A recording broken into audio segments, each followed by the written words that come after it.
사랑하는 우리 성도님들 모두 안녕하십니까?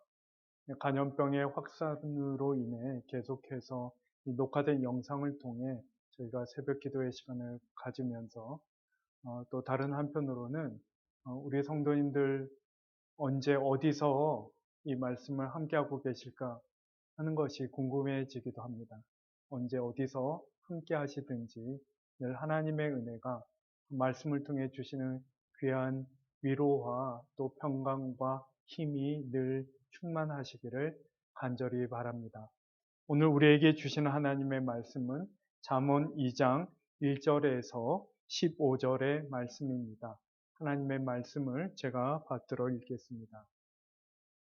내 아들아, 내가 만일 나의 말을 받으며 나의 계명을 내게 간직하며 내 귀를 지혜에 기울이면 내 마음을 명철에 두며 지식을 불러 구하며 명철을 얻으려고 소리를 높이며 은을 구하는 것 같이 그것을 구하며 감추어진 보배를 찾는 것 같이 그것을 찾으면 여호와 경외하기를 깨달으며 하나님을 알게 되리니 대저 여호와는 지혜를 주시며 지식과 명철을 그 입에서 내심이며 그는 정직한 자를 위하여 완전한 지혜를 예비하시며 행실이 온전한 자에게 방패가 되시나니 대저 그는 정의의 길을 보호하시며 그의 성도들의 길을 보전하려 하심이니라. 그런즉 내가 공의와 정의와 정직 곧 모든 선한 길을 깨달을 것이라. 곧 지혜가 내 마음에 들어가며 지식이 내 영혼을 즐겁게 할 것이요 근신이 너를 지키며 명철이 너를 보호하여 악한 자의 길과 패역을 말하는 자에게서 건져내리라. 이 무리는 정직한 길을 떠나 어두운 길로 행하며 행악하기를 기뻐하며 악인의 패역을 즐거워하나니 그 길은 구부러지고 그 행위는 패역하니라. 아멘. 여러분, 성경에 세 권의 지혜의 문헌이 있다고 합니다. 시편, 잠언, 전도서이지요. 우리는 그 중에 잠언을 계속해서 살펴보고 있습니다. 잠언서를 가리키는 영단어 프라버브는 우리말로는 사실 이 프라버브라는 단어는 우리말로는 격언, 속담 이렇게 번역되곤 합니다. 여러분, 격언이 무엇입니까?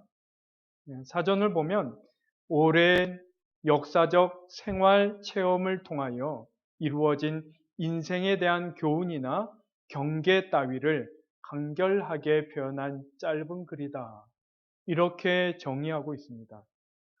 특별히 격언 중에도 사람들에게 널리 알려지고 또 사람들이 소중하게 여기는 말을 가리켜 금언, 금 같은 말이다. 이렇게 말하지 않습니까? 어, 그 잠언은 그와 같은 금언을 금언 모음집이다. 이렇게 이해할 수도 있다라는 것이죠. 저희가 잠언을 생각하며 또 한 가지 떠오르는 말이 바로 지혜가 되겠습니다. 여러분, 지혜는 지식이라는 말과 비교할 때 그 의미를 조금 더 이렇게 제대로 이해할 수 있을 것 같습니다. 여러분, 먼저 지식이 무엇입니까? 지식이란 어떤 대상에 대한 정보를 내가 갖게 되는 것, 예, 그런 것을 의미하는 것이죠. 다시 말해서 어떤 대상을 가리켜, 이것은 이것입니다. 이렇게 말할 수 있게 되는 것. 그러한 정보를 내가 갖게 되는 것을 지식을 갖게 되었다. 지식을 갖췄다. 이렇게 표현하는 것이죠. 반면에 지혜는 어떻습니까? 단순히 대상 자체에 대한 정보, 지식뿐만 아니라 그것이 세상과 맺고 있는 관계 안에서 갖춰야 할 도리, 우리가 흔히 이치라고 말하는 것을 분별할 수 있는 능력을 일컫는 것이죠. 이를테면 지식에 경험이 더해져서 때로는 이것이 그저 이것일 수만은 없다 하는 것도 인정하고 받아들일 수 있게 되는 것. 그러한 능력을 가리켜 지혜다. 이렇게 설명할 수 있는 것입니다. 이런 면에서 우리가 잠언을 읽으며 이 책이 어떤 정보 자체가 아닌 태도, 즉 삶의 방식 자체를 우리에게 전수하고 있음을 염두에 두고 잠언을 읽는 것은 매우 중요하다라고 하겠습니다. 오늘 본문에서 우리가 만나는 목소리도 자신의 자녀에게 이와 같은 지혜를 전수하는 부모의 음성이 들려옵니다. 먼저 1절에서 4절에서는 지혜를 존중하고 찾는 태도를 가지라, 이렇게 권면하고 있습니다. 여러분, 우리가 1절에서 4절 사이에 나오는 동사를 주목할 필요가 있겠는데요. 함께 본문을 살펴보시면 이러한 동사들이 나오는 것이죠. 나의 말을 받으라, 그것을 간직하라, 귀를 기울이라, 마음에 두라, 지혜를 부르라, 그것을 찾으며 소리를 높이라. 무슨 이야기입니까? 지혜의 가치를 알지 못하는 사람, 그래서 그것을 존중할 줄 모르는 사람은 어떻게 처신한다는 것이죠? 타인의 말을 받는 것이 아니라 튕겨냅니다. 받은 말을 간직할 줄 모릅니다.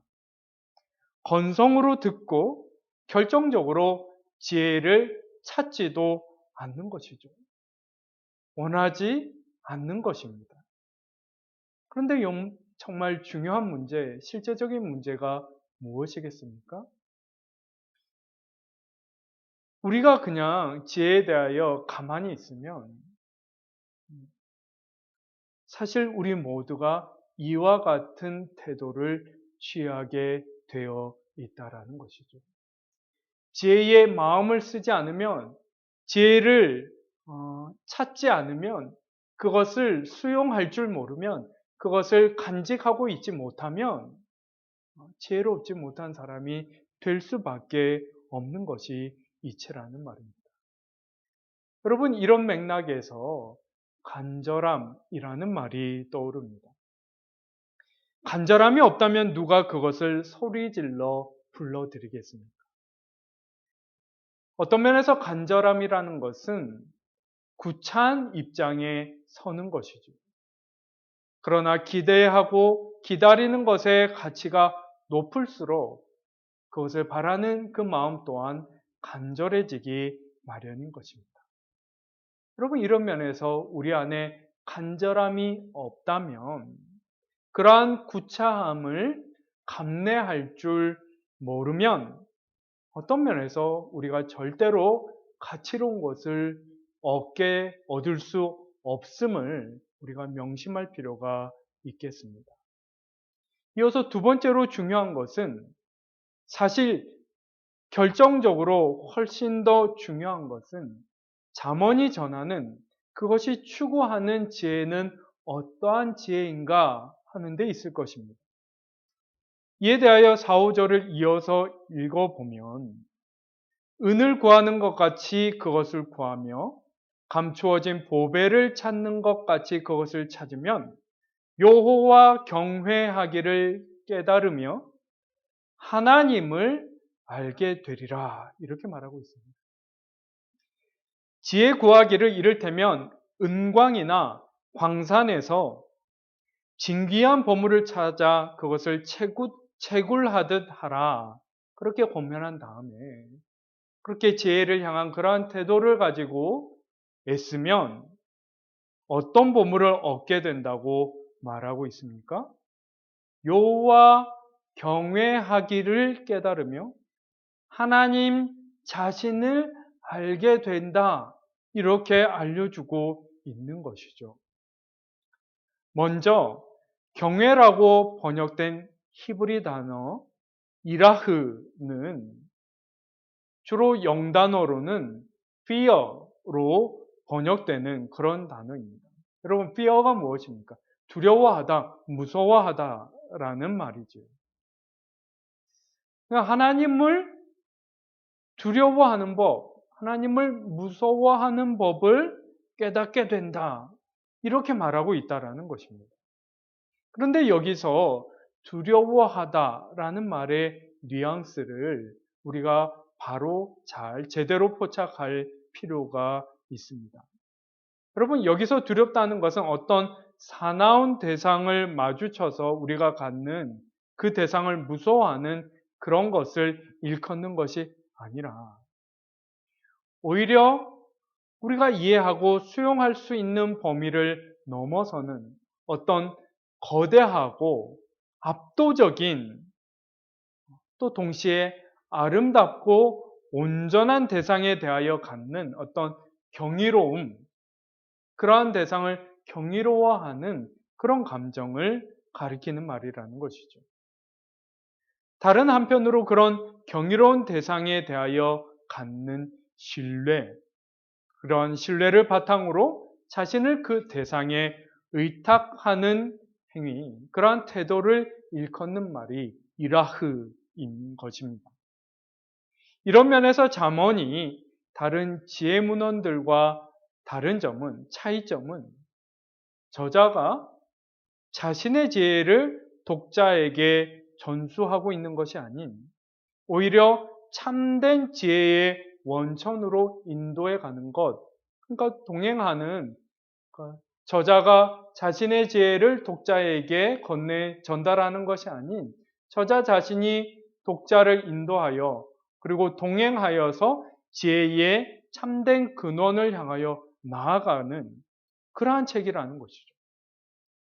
독자도 이 독서를 통해 스스로 지혜를 갖추게 된다기보다는 그 지혜의 원천과 연결되어서 그 연결 상태를 유지하는 법, 그러한 류의 지혜를 우리에게 전수하는 책이 이 잠언이라는 것입니다. 이에 6절에서 8절은 하나님이 어떤 하나님이신지를 말하고 있는데 지혜를 주시며 명철을 말씀하시고 그 지혜를 받고 간직하며 기울이고 구하는 자를 귀히 여기셔서 그러한 사람들을 인도하시며 지켜주시는 분이시다. 이렇게 하나님을 소개하고 있는 것이죠. 그리고 이어서 뭐라고 얘기하는 것입니까? 최고의 지혜는 다름이 아닌 하나님을 아는 지식 그 자체에 있다. 이렇게 말하고 있는 것이죠. 그리고 본문의 마지막 부분에 해당하는 9절에서 11절은 이러한 지혜를 선택한 사람은 참된 기쁨을 누리게 될 것이요. 반대로 12절과 15절은 이러한 지혜를 거스르는 사람은 그 삶이 어그러지고 패망케 될 것이다. 이렇게 경고하고 있는 것입니다. 여러분, 제가 이 말씀을 준비하면서 좀 인상적인 경험 한 가지를 하게 됐는데요. 제가 채굴이라는 단어를 포털 사이트에서 이렇게 검색하였더니 제일 먼저 뜨는 정의가 비트코인, 즉 암호화폐를 얻는 행위라고 이렇게 정의하고 있는 것을 보게 되었습니다. 여러분, 윤리적 판단은 제쳐두고서라도 세상이 추구하는 지혜가 무엇인지를 보여주고 있는 것이 아닌가 하는 생각을 해보게 되었습니다. 그런 반면에 오늘 본문은 우리에게 묻고 또 도전합니다. 끊임없이 등락하는 주가와 같은 그 흔들리는 지혜에 자신의 영혼과 삶을 걸 것인가? 아니라면 우리의 존재와 삶의 영원한 운명을 결정할 그 이치를 당신은 충분히 깨달아 알고 있는가? 잠언이 오늘 우리에게 그것을 묻고 있는 것이 아니겠습니까? 당신은 하나님을 발견하고자 애쓰고 있는가? 세상과 삶의 이치의 근본이신 지혜의 원천이신 하나님을 향한 간절함이 당신에게는 있는가? 그 하나님을 아는 지식이 있는가? 여러분, 제가 대학에 막 들어갔을 때에 어, 읽었던 그 신앙 서적 중에 하나님을 아는 지식이라는 책이 있었습니다. 그 책을 쓰신 분이 이제 복음주의 아주 존경받는 복음주의 신학자 중에 한 분인 제임스 패커라는 분이신데, 그분이 이제 작년 7월에 돌아가셨죠. 제가 그 책을 읽으면서 굉장히 인상적이었던 부분이 무엇이냐면, 그러니까 그 책의 제목 하나님을 아는 지식. 어, 이제 어, 하나님을 아는 두 가지 이제 그 방식에 대하여 비교하면서 하나님에 관한 정보, information about God, 하나님에 대하여 아는 정보와 knowledge of God, 하나님 자신을 아는 지식을 구분하면서 우리가 얼마나 자주 그저 하나님 자신을 알기보다는 하나님에 관한 정보를 얻는 것을 통해서 하나님을 안다고 얘기하는가, 착각하는가 하는 것을 아주 예리하게 구분하는 그 부분을 읽으면서 제가 굉장히 이렇게 인상 깊게 그것을 이렇게 읽었었는데요. 또 그 오늘 본문 중에 그 본문 5절에 이제 그 하나님을 알게 되리니 하는 그 구절이 그 책의 제목 Knowledge of God 이렇게 영어 성경에 그렇게 표현되어 있더군요. 여러분, 우리에게 정말 그 하나님을 아는 지식이 있습니까?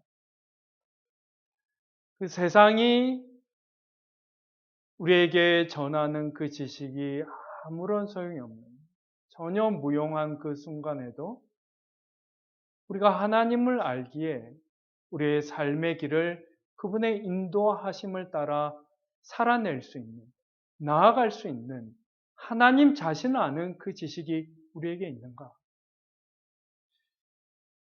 여러분, 우리의 삶의 전망이 어두울수록 우리의 삶의 그 문제들에 대한 그 통제력이 우리에게 거의 없음을, 우리가 얼마나 이렇게 작고 연약한 존재인지 드러나는 이런 때일수록 우리에게 정말 결정적으로 중요한 것. 그래서 우리가 가장 간절히 추구해야 할 것으로서의 하나님을 아는 지식. 우리가 잠언을 묵상하는 가운데 그것을 추구하는 그러한 태도를 우리 안에 새롭게 하는 저와 여러분 될 수 있기를 간절히 소망합니다. 기도드리겠습니다. 하나님 아버지, 간절히 간구하오니 하나님 자신을 아는 지식을 우리에게 주시옵소서. 내가 무엇을 해야 하는지, 혹은 무엇을 할 수 있는지